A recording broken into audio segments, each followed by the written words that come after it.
제가 3절에서부터 8절까지만 함께 읽도록 하겠습니다. 요한복음 3장 3절에서 8절까지 우리 한 절씩 교독하겠습니다. 제가 가진 성경으로 신약 145면에 있습니다. 제가 먼저 읽겠습니다. 예수께서 대답하여 이르시되 진실로 진실로 내게 이르노니 사람이 거듭나지 아니하면 하나님의 나라를 볼 수 없느니라. 니고데모가 이르되 사람이 늙으면 어떻게 날 수 있사옵나이까? 두 번째 모태에 들어갔다가 날 수 있사옵나이까? 예수께서 대답하여 이르시되 진실로 진실로 내게 이르노니 사람이 물과 성령으로 나지 아니하면 하나님의 나라에 들어갈 수 없느니라. 육으로 난 것은 육이요 영으로 난 것은 영이니. 내가 내게 거듭나야 하겠다 하는 말을 놀랍게 여기지 말라. 함께 읽겠습니다. 바람이 임의로 불매 내가 그 소리는 들어도 어디서 와서 어디로 가는지 알지 못하나니 성령으로 난 사람도 다 그러하니라. 아멘. 여러분들 사랑을 다 해보신 분들은 알 겁니다. 사랑은요, 그 액션이 필요합니다. 행동이 필요한 거죠. 내가 그 사람을 위해서 어떤 행동을 고치거나 또 내가 나의 시간을, 나의 재능을, 또 나의 이 물질을 이렇게 주는 것, 그리고 그 사람이 좋아하는 행동을 함으로써 사랑을 표현합니다. 그러니까 사랑은 그냥 말로만 하는 게 아니라 내가 뭔가 정말로 보여주는 것이라는 거죠. 하나님도 우리를 사랑했습니다. 하나님도 우리를 사랑했는데요. 그 사랑을 어떻게 증명하고 그 사랑을 어떻게 보이셨냐? 여러분들 잘 알다시피 어떤 방법을 쓰십니까? 자신의 아들 예수 그리스도 그 독생자를 우리에게 내어줌으로써 우리를 얻으시는 그러한 놀라운 정말 말도 안 되는 일을 우리들에게 펼치시고 또 그것을 하나님의 사랑으로 보여주고 계십니다. 또 다른 모습이 있습니다. 저한테는 이제 아들 한 명과 딸이 있는데요. 그 딸이 처음에 나왔을 때는 좀 이뻤는데 이제 점점 가면 갈수록 약간 좀 이렇게 이목구비가 좀 멀어지고 살짝 이제 좀 이쁨과는 좀 멀어지는 것 같았습니다. 근데 이제 여러분들 제 딸이 아무리 그렇게 좀 약간 미모와 눈도 별로 안 커요. 저 닮아가지고 이렇게 희미하게 보이긴 하는데 딸이 제 눈에는 항상 어떻게 보일까요? 예뻐 보이는 거예요. 항상 저는 그 딸이 너무나 사랑스러워 보입니다. 왜 그럴까요? 제 자녀이기 때문인 거예요. 제가 낳은 제가 낳진 않았죠. 제가 저에게 주신 딸이기 때문에 내 자녀이기 때문에 사랑스러운 겁니다. 하나님도 마찬가지예요. 여러분들이 뭐를 잘해서 여러분들이 뭔가를 막 이렇게 좋은 거를 하나님께 드려서 여러분들이 뭔가 하나님께 뭔가 바르게 뭔가 좀 떳떳하게 뭔가 이런 거를 해가지고 하나님이 여러분을 사랑한 게 아닙니다. 여러분을 사랑하는 이유는요 단순해요. 하나님이 여러분을 자녀로 삼고 하나님이 여러분들을 선택했기 때문에 하나님이 사랑하신 겁니다. 여러분들 지금 이 시간에 금천구에 15만이나 되는 많은 사람들 중에 그 많은 수많은 젊은이들 중에 여러분들은 지금 이 자리에 나와서 하나님께 예배를 드리고 있습니다. 다른 많은 사람들은 하나님의 이름도 알지 못하고 어떤 말씀을 하는지도 모르고 그 숨은 깊은 뜻도 모르지만 여러분들은 지금 이 자리에 나와서 그 하나님을 예배하고 경배하고 찬양하며 그 사랑을 누리고 있다는 것, 너무나 감사한 일이 아닐까요? 오늘 말씀을 보기 전에 너무나도 중요한 말씀, 우리가 정말 함께 읽진 않았지만 요한복음 3장 16절 우리가 찬양했던 그 고백처럼 정말 하나님의 사랑을 깨닫고 또 그 사랑에 감복하는 여러분들이 되었으면 좋겠습니다. 이대로 예배가 끝나면 좋겠죠? 이제 시작합니다. 자, 요한복음은요 이제 우리가 계속해서 살펴봤습니다. 우리가 지난 시간에 요한복음 2장에서 이제 가나의 혼인잔치, 예수님께서 이제 물을 포도주로 바꾸신 그 사건에 대해서 살펴봤었는데요. 이것은 그냥 단순한 어떤 놀라운 그냥 기적, 그냥 뭔가 의미 없는 기적이 아니라 이 안에는 굉장히 깊은 뜻이 담겨져 있었다라고 제가 설명을 했습니다. 이제 요한은요 이 가나의 혼인잔치 이후에 이 물을 포도주로 바꾼 사건 그 이후에 이제 본격적으로 예수님의 그 공생의 사건을 다루기 시작합니다. 2장 후반부에서는요 이제 유월절을 맞아서 이제 예수님이 예루살렘 성전으로 내려가셔서 그곳에서 했던 이제 성전 청결 사건을 보여줍니다. 우리가 한 번쯤은 들어봤었죠. 예수님이 성전에 가서 이제 어떤 놀라운 일을 했는데 그때가 언제냐면 명절이었습니다. 이제 우리가 다음 주에 이제 명절인데 유대인들도 마찬가지로 1년에 이제 한 두세 번의 명절이 있는데 그 명절 때마다 다 예루살렘으로 모여서 심지어 그 나라에 있는 모든 사람들뿐만 아니라 다른 나라에 있는 사람들까지도 예루살렘 그 성전에 찾아와서 명절을 세는 그런 아주 큰 절기 명절이었습니다. 근데 그 시즌에 예수님이 성전에 가서 뭘 했냐면은 많은 사람들이 보고 있는 그 가운데서 그 이방인의 뜰에 펼쳐져 있는 뭐 돈 바꾸는 사람들, 양과 염소를 파는 사람들, 그런 사람들의 상을 다 뒤엎으신 겁니다. 상상이 가십니까? 적은 수의 사람이 모인 게 아니라 수만의 사람들, 이제 뭐 요세푸스의 말로는 뭐 10만 명 넘게 예루살렘을 찾았다라는 그러한 기록도 있습니다. 그러니까 어마어마한 인파들 속에서 그렇게 놀라운 예수님의 사역, 그러한 일들을 했던 것이죠. 그렇게 이 노상을 깔끔하게 정리하신 예수님에게 많은 유대인들은 물어봅니다. 너가 지금 뭐를 믿고 이렇게 난동을 부리냐? 너가 뭐길래, 어떤 사람이길래 이러한 행동을 하냐? 너가 뭐가 있으면 좀 보여주라라고 이렇게 얘기하고 있죠. 그러자 예수님은 그 유대인들에게 이러한 말씀을 하십니다. 요한복음 2장 19절 말씀입니다. 함께 읽도록 하겠습니다. 시작. 예수께서 대답하여 이르시되 너희가 이 성전을 헐라 내가 사흘 동안에 일으키리라. 우리는 예수님이 하신 이 말씀을 그 의미를 알고 있죠. 4일 만에 다시 이 성전을 일으켜 세운다는 것. 이거는 뭡니까? 예수님의 그 육체로서 성전의 기능을 다시 일으켜 세우겠다. 십자가에 죽으시고 부활하신 그 사흘이라는 기간을 의미하면서 또한 예수님께서 이제 이 성전과 온전한 제사가 되어서 정말 영단번에 그 십자가에서 드리시는 제사로 이러한 모습을 보여주고 있습니다. 그런데요, 우리는 이 사실을 다 알고 있지만 그 당시에 이 예수님의 말을 들었던 유대인들은요, 전혀 예수님의 이 말을 이해하지 못합니다. 무슨 말을 하는지 전혀 알아듣지 못합니다. 이 성전을, 이 건물을 우리가 거의 뭐 10수년간 이렇게 져서 올렸는데 네가 어떻게 이것을 허문 다음에 다시 3일 만에 세울 것이냐라고 이렇게 반문하고 있죠. 이것은요, 이 요한복음에서 자주 쓰이는 기법입니다. 그러니까 이게 뭐라면요, 사람들이 오해하고 또 그것을 이해하지 못하고 또 역설적인 것, 또 아이러니함, 그리고 어떠한 단어에 이중적인 의미를 포함시킴으로써 그 뜻을 더 풍성하고 더 기억에 남고 더 여운이 남게 하는 그러한 요한의 어떤 서술 기법을 우리는 계속해서 요한복음 곳곳에서 볼 수 있습니다. 바로 그 다음 말씀에서도 우리가 이 역설과 또 오해와 이중 의미라는 이 기법을 볼 수 있는데요. 함께 23절에서부터 25절까지 말씀 한번 읽어볼까요? 23절에서 25절 말씀입니다. 우리 함께 읽겠습니다. 시작.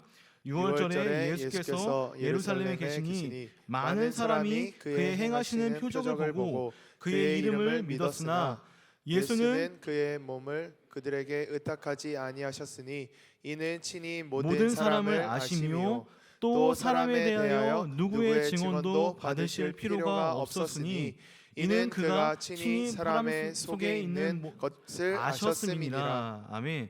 예수님은 이 6월절 이 예루살렘에서 이제 많은 기적들을 이제 행하십니다. 근데 뭐 요한복음에서는 그것을 자세히 다루진 않지만 마태, 마가, 누가복음에서는 그러한 기적들을 다루고 있어요.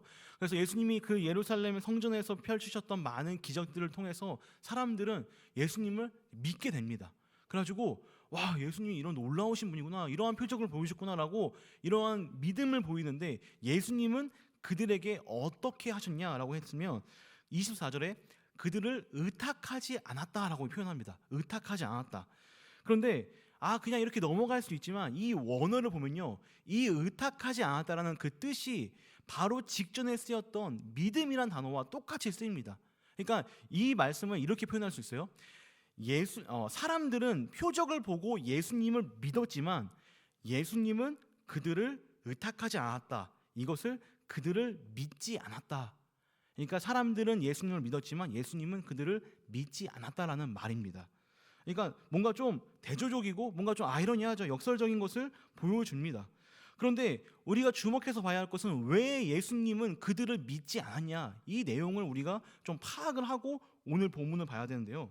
24절 하반절과 25절에 이렇게 얘기하고 있습니다. 24절 하반절은 이는 친히 모든 사람을 아시며, 그러니까 예수님이 모든 사람 한 명 한 명, 그러니까 온 지구상에 있는 모든 사람들을 다 안다는 것. 그리고 25절에서는 뭐라고 얘기하냐면 또 사람에 대하여 누구의 증언도 받으실 필요가 없었으니 이는 그가 친히 사람 속에 있는 모든 것을 아셨습니다. 그러니까 모든 사람을 다 아실 뿐만 아니라 그 사람들의 속속이, 생각과 마음과 뜻과 의지를 다 아시는 분이 바로 이 예수님이다라는 것을 설명해 주고 있습니다.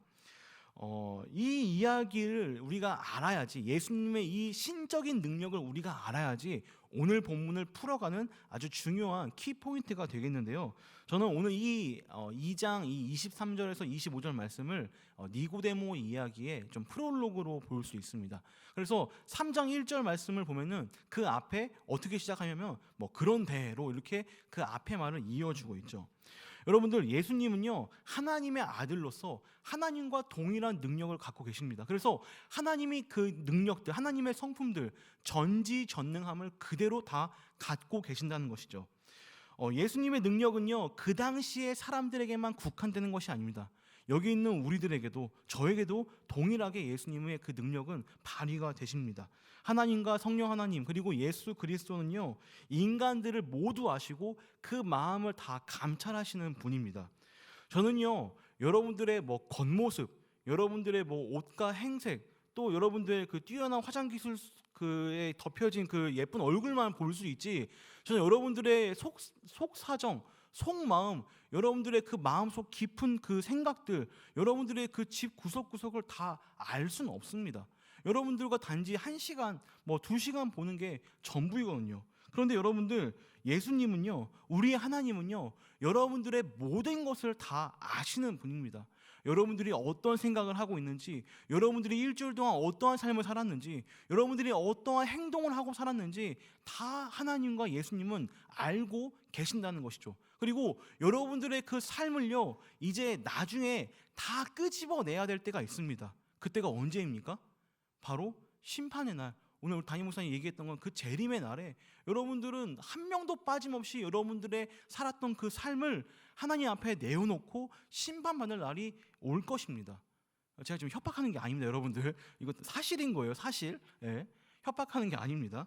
자, 이 하나님과 그 예수님의 능력이 지금 니고데모에게도 동일하게 발휘되고 있습니다. 오늘 본문 말씀이죠. 우리 함께 1절과 2절 말씀 한번 읽어보도록 하겠습니다. 3장 1절과 2절 말씀입니다. 우리 함께 읽겠습니다. 시작. 그런데 바리새인 중에 니고데모라 하는 사람이 있었으니 유대인의 지도자라. 그가 밤에 예수께 와서 이르되 라삐여, 우리가 당신은 하나님께로부터 오신 선생인 줄 아나이다. 하나님이 함께 하시지 아니하시면 당신이 행하시는 이 표적을 아무도 할 수 없음이니이다. 유대인 중에서 특별히 바리새인, 그리고 그들의 지도자였던 니고데모였습니다. 그리고 어느 정도 지위도 있고 학식도 뛰어나고 또 명예도 있었습니다. 관원으로 그를 표현하기도 합니다. 그런데 지금 그 사람이 예수님께 찾아와가지고 무엇을 물어보고 있죠? 예의를 갖추어서 예수님께 당신은 하나님이 보내신 선생 라삐입니다라는 그러한 고백을 합니다. 그러니까 내 느낌에 당신이 했던, 예수님이 했던 그런 표적들, 기적들, 그리고 놀라운 일들을 보아하니 당신은 뭔가 하나님과 밀접한 사람임에 틀림없는 것 같습니다라고 이렇게 얘기했습니다. 그런데 여러분들, 이 요한복음 3장을 좀 읽어보신 여러분들은 이 말에 약간 흐름이 좀 안 맞는다는 것을 금방 눈치챌 것입니다. 조금 어색하게 느껴지는 게 당연합니다. 문맥에 맞지 않는 약간 동문서답을 지금 예수님께서 하고 있는데요. 3장 말씀 3절에 이렇게 얘기합니다. 예수님께서 이 니고데모의 칭찬과 그 뭐랄까요, 인사말에 예수님은 이렇게 대답하고 계십니다. 제가 읽어보겠습니다. 예수께서 대답하여 이르시되 진실로 진실로 내게 이르노니 사람이 거듭나지 아니하면 하나님의 나라를 볼 수 없느니라. 여러분들 2절과 3절이 어떻게 이어집니까? 어울립니까? 물론 뭐 믿음으로 보면 뭐 이제 안 될 게 없지만 사실 좀 어색한 게 맞습니다. 이것은 전혀 대치가 되지 않는 문맥이기도 하며, 그리고 지금 이 예수님의 대답도 너가 하나님의 나라를 볼 수 없다라는 이 말도 사실 좀 어폐가 있습니다. 왜냐하면 여러분들 유대인들은요 응예하고 태어남과 동시에 천국이 보장된 사람들입니다. 왜냐하면 그들은 혈통으로 그들은 천국에 가는 사람들이에요. 그것을 그들이 그렇게 뭐 맞춘 게 아니라 하나님이 약속을 했어요. 너희들은 그 혈통으로 아브라함의 족속이므로 천국에 들어갈 수 있다라고 하나님이 얘기를 하셨습니다. 그 약속을 믿고 있는 사람들입니다. 그런데 니고데모는 그냥 하급한 어떤 일반적인 사람도 아니라 그 유대인들을 가르치는 교사이며 선생이며 어느 정도 지위가 있는 사람이기 때문에 아마도 유대인들이 다 천국에 간다면 뭐 거의 뭐 선착순 1번으로 들어가는 그런 아주 뛰어난 사람에게 지금 너가 하나님 나라를 볼 수 없다, 갈 수 없다, 거듭나지 아니하며 이러한 얘기를 하고 있는 것이죠. 제가 다녔던 대학은요, 저기 부산 영도에 그 복례산이라고 있습니다. 그 복례산 준턱에 있는 학교를 제가 다녔습니다.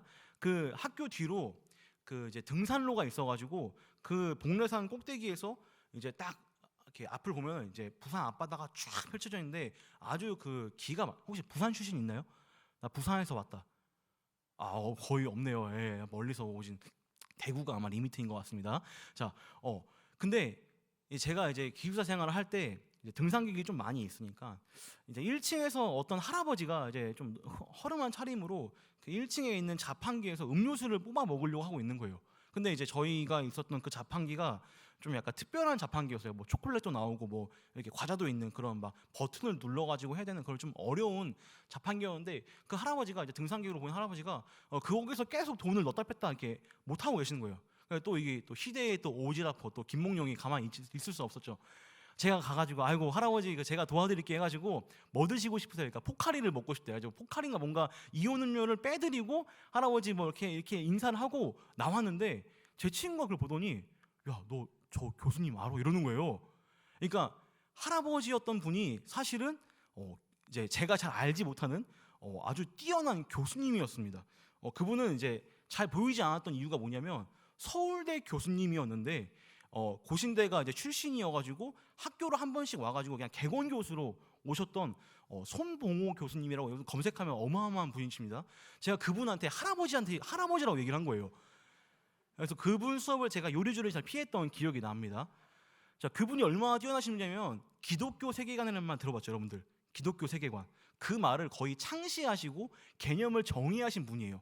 그런 분한테 제가 이제 등산기처럼 이렇게 막 이것도 모르냐 하면서 이렇게 막 알려줬던 이런 저의 모습이 있는데 여러분 약간 니고데모의 모습이 이렇습니다.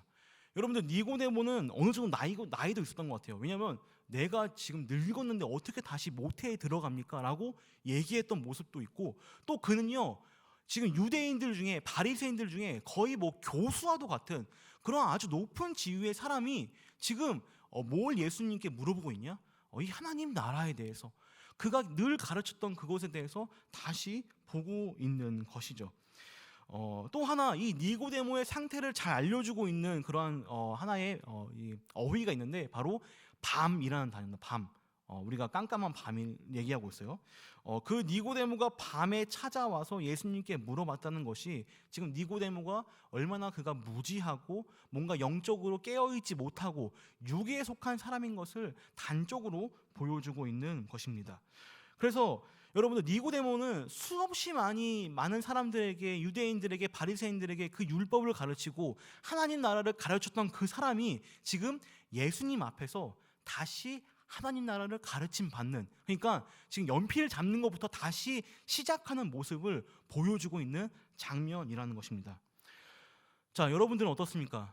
여러분들은 이 하나님 나라에 들어가는 방법을 알고 계십니까? 여러분들은 천국에 가는 방법을 알고 계십니까? 수능 만점 맞은 어떤 사람이 인터뷰를 했어요. 어떻게 그렇게 공부를 열심히 했습니까? 라고 했을 때 뭐라고 대답했어요? 교과서만 보고 공부했어요. 서울대에 뭐 법대에 뭐 수석으로 들어간 사람이 어떻게 공부해서 물어보면 저는 학교 수업만 충실히 들었습니다. 여러분들 다 서울대 가는 방법 알아요, 몰라요? 저도 알아요. 근데 우리는 갑니까, 못 갑니까? 못 가죠. 물론 뭐 제가 뭐 백령도에 태어나가지고 항상 전교 1등을 해가지고 뭐 집에 3억짜리 하프가 있으면은 뭐 이렇게 서울대를 들어갈 수도 있겠지만 여러분들 우리는 방법을 알지만 그렇게 하지 못하는 사람들입니다. 제한적인 사람들이라는 거죠. 예수님이 얘기하고 있는 이 맥락도 비슷합니다. 뭔 말입니까? 제가 왜 이 질문을 같이 엮었습니까? 하나님 나라에 들어가는 것은요, 내가 하는 것이 아닙니다. 율법으로 지킴으로 하는 게 아닙니다. 외부적인 요인으로 들어가는 것이며, 너가 태어나고 싶다고 해서 태어날 수 있는 그런 것이 아니기 때문에 수동태로 쓰입니다. 태어난다는 것이 어머니로 인해서, 부모로 인해서 내가 태어난 것처럼 거듭나다, 너가 거듭나야지 이렇게 하나님 나라에 들어갈 수 있다라고 설명을 하고 있습니다. 오늘 본문 말씀에서는 이 하나님 나라에 들어가는 것은 이렇게 얘기합니다. 거듭나면 가는 곳이다. 거듭나면 볼 수 있는 곳이다. 어려운 말로 중생해야지 들어갈 수 있는 곳이 바로 이 하나님 나라다라고 설명하고 있습니다. 그런데 이 밤중에 찾아온 니고데모는요, 예수님이 말씀하신 이 거듭나다라는 이 단어도 헷갈렸던 사람입니다. 이 거듭나다라는 말도 잘못 오해해서 들은 그러한 니고데모였습니다. 그는 어떻게 이 거듭남에 대해서 설명을 하고 이해했냐면, 정말로 내가 어머니의 뱃속에 다시 들어갔다가 다시 응애하고 나와야 되는 것이냐라고 이렇게 이해하고 어떻게 보면 예수님의 말을 오해했다는 것이죠. 사실 그가 이해한 이 거듭남이란 단어는요, 원어로 봤을 때 두 개의 단어를 같이 쓰고 있습니다. 여러분들 이 거듭남을 이렇게 표현할 수 있습니다. 다시 태어남, 다시 태어나다, 이렇게 설명할 수 있어요. 근데 여기서 이 다시라는 말을 아노펜이라는 단어를 쓰는데요, 이 아노펜이라는 단어가 이런 의미가 또 있습니다. 예를 들면 여러분들 사과라는 단어를 들었을 때 어떻게 여러분들 생각합니까? 사과? 사과는요, 우리가 먹는 사과도 있을 뿐만 아니라 또 어떤 사과도 있죠? 내가 너한테 미안하다, 내가 너한테 사과한다, 이 사과가 있는 것처럼 이 아노펜이라는 단어가 이중 의미, 그러니까 의미가 두 개 있다는 것입니다. 그런데 그 의미 중에 하나가 뭐냐면 바로 위로부터, 하늘에서부터라는 그러한 의미가 같이 담겨져 있습니다. 이것을 마태복음 27장 51절에서 이렇게 쓰고 있는데, 우리 빨간 글씨를 유의하면서 한번 읽어보도록 하겠습니다. 함께 읽겠습니다. 시작. 이에 성소 휘장이 위로부터 아래까지 찢어져 들이대고 땅이 진동하며 바위가 터지고. 자, 여기서 위로부터 단어가 그 아노펜이라는 단어, 그러니까 또 다시라는 그 의미가 똑같이 여기 쓰인 겁니다. 또 우리 말씀 3장 31절, 요한복음 3장 31절에서도 동일하게 이 단어가 똑같이 등장하는데요. 함께 볼까요? 요한복음 3장 31절 함께 읽겠습니다. 시작. 위로부터 오시는 이는 만물 위에 계시고 땅에서 난 이는 땅에 속하여 땅에 속한 것을 말하느니라. 하늘로부터 오시는 이는 만물 위에 계시나니. 자, 그러니까 니고데모는 이 예수님의 말씀을 듣고 정말 또 다시 한번 태어나는 그 육신의 재탄생을 생각했고, 예수님은 그러한 니고데모의 생각과 그러한 말에 어떻게 대답을 하십니까? 제가 5절부터 10절까지 읽어볼게요. 예수께서 대답하시되 진실로 진실로 내게 이르노니 사람이 물과 성령으로 나지 아니하면 하나님의 나라에 들어갈 수 없느니라. 육으로 난 것은 육이요 영으로 난 것은 영이니 내가 내게 거듭나야 하겠다 하는 말을 놀랍게 여기지 말라. 그러니까 육신이 육신으로 다시 태어나는 것이 아니라 하늘로부터, 위로부터 너가 다시 태어나는 그러한 놀라운 일이 있어야지만 너가 하늘나라에 들어갈 수 있다라고 이렇게 하는 것입니다. 오해하고 있는 니고데모에게 물과 성령으로 태어나야지만 너가 천국에 갈 수 있다는 것을 얘기하고 있죠. 여러분들 살면서 이런 말들을 종종 들어본 적이 있을 것입니다. 평소에 자주 쓰이기도 하고요. 또 교회 다니지 않는 사람들이 우리들을 보면서 하는 말입니다. 바로 이거죠. 어떻게 그럴 수가 있냐? 너는 그게 어떻게 그렇게 할 수가 있냐라는 그러한 얘기를 들어본 적이 있을 것입니다. 물론 오빠가 어떻게 나한테 그럴 수 있어, 이런 말을 들으는 건 좀 약간 이 맥락은 아니지만, 이게 무슨 말이에요? 어떻게 그럴 수가 있냐? 이거는요, 내 상식과 내 생각에선 이해가 안 된다는 말입니다. 내 상식과 내 지식으로는 그게 설명이 안 된다는 겁니다. 이것은요, 내가 믿겨지지 않는다는 말을 우리가 알 수 있는 그런 단어입니다. 여러분들, 니고데모는요, 지금 이 말을 예수님께 하고 있습니다. 9절 말씀에 이렇게 얘기하고 있죠. 내가 위로부터 다시 태어남, 물과 성령으로 다시 태어남에 대해서 니고데모는 이렇게 얘기합니다. 니고데모에서 비로되 어찌 그러한 일이 있을 수 있나이까. 사실 예수님의 그 말을 믿지 못하겠다, 내가 이해가 되지 않는다라는 말을 하고 있는 것입니다. 그런 예수님은요, 이제 그 친절하게 니고데모의 입장과 그의 마음을 꿰뚫어서 그가 아는 지식 하나를 끄집어 와서 그에게 이 놀라운 거듭남의 비밀, 하늘나라로 가는 놀라운 비밀을 설명합니다. 말도 안 되는 것을 믿을 때에 일어났던 놀라운 사건이죠. 우리는 모세의 노뱀 사건을 잠깐 이제 우리 여러분들의 오늘 제가 얘기했던 이 스토리를 잠깐 접어두고 모세의 노뱀 사건을 잠깐 주목해서 봐야 될 것 같습니다. 여러분들 모세의 노뱀 사건을 들어본 적 있을 거예요. 이스라엘 백성이 출애굽했었을 그 당시에 광야에서 하나님께 온갖 불평불만을 합니다. 그런데 그때에 하나님이 불뱀을 보내가지고 그 불평불만했던 사람들, 이스라엘 백성들을 다 물려 죽게 했습니다. 그런데 모세가 그들의 그런 고통과 신음을 듣고 하나님께 말을 하죠. 좀 어떻게 좀 해달라. 그럴 때에 하나님이 모세에게 그들이 다시 살 수 있는 방법, 그들의 병이 고쳐지는 방법을 알려주십니다. 바로 장대에다가 노뱀을 만들어가지고 그것을 높이 들 때에 그것을 보는 사람들이, 그 노뱀을 보는 사람들이 다시 살아날 수 있다는 그러한 말을 하십니다. 여러분들 뱀에 물려본 적 있습니까? 여러분들 뱀에 물려보면요, 우리는요 상식적으로 그 뱀에서 독을 빼내려면 뭐 해독제를 먹던가, 아니면 뭐 독을 입으로 빨아내던가, 아니면 뭐 놀라운 무슨 치료제를 바르던가, 이러한 상식적인 방법으로 이 병을, 이 뱀에 물리는 것을 고쳐야 합니다. 그런데 여러분들 하나님은 어떻게 설명하고 있습니까? 그냥 저 노뱀을 보기만 하면 고쳐질 것이다.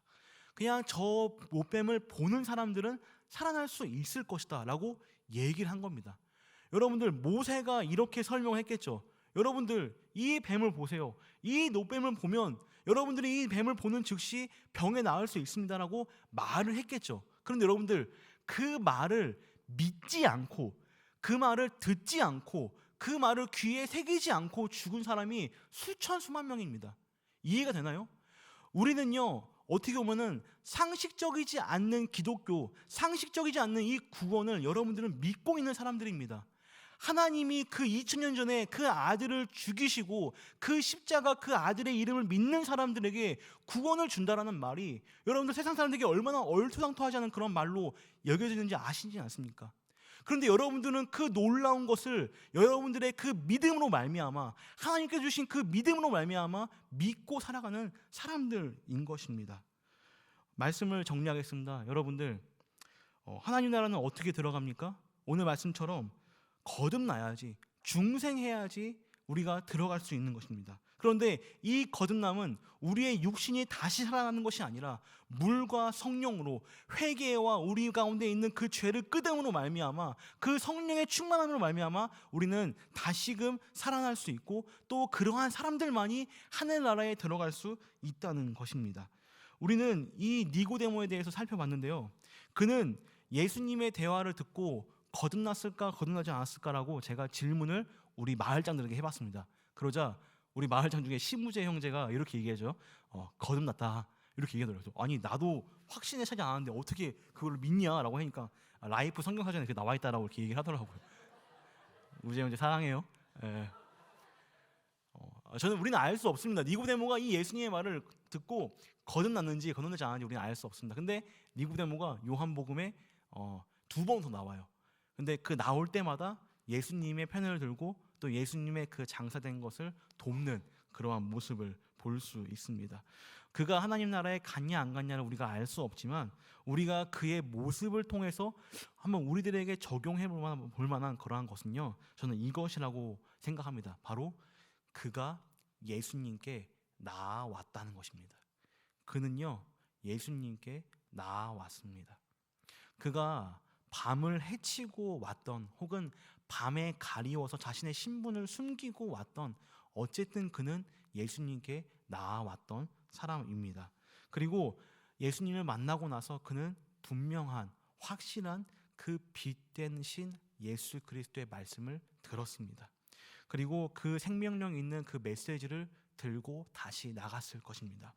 예수님은 그에게 이러한 마지막 말을 남기십니다. 우리 함께 요한복음 3장 19절에서부터 21절까지 말씀 한번 읽고 우리 말씀을 마무리하겠는데요. 함께 우리 한 목소리로 읽겠습니다. 시작.